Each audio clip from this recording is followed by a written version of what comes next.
జనం ఉమ్మేస్తున్నారు. జగన్మోహన్ రెడ్డి మాటలు చూసి విని జనం ఉమ్మేస్తున్నారు.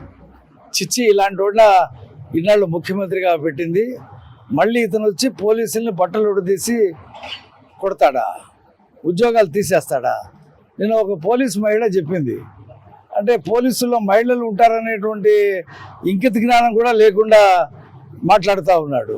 పోలీసులు కూడా, పోలీస్ సంఘం కూడా తీవ్రంగా విమర్శించింది.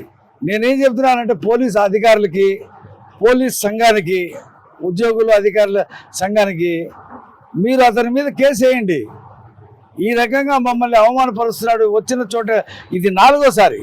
గతంలో పులివెందుల్లో మాట్లాడాడు, విజయవాడలో జైలు దగ్గర మాట్లాడాడు, ఎక్కడ పడితే అక్కడ పోలీసుల్ని బట్టలు ఉడదీసి కొడతానని చెప్పేసి డీజీపీని కూడా సప్త సముద్రాలు దాటినా సరే తీసుకొచ్చి కొడతానని అంటున్నాడు. కాబట్టి ఇతని మీద క్రిమినల్ చర్యలు తీసుకోవాలని చెప్పి మీరు కేసేయండి. నేను ప్రభుత్వాన్ని కూడా అడుగుతా ఉన్నా, హోంమంత్రి గారిని.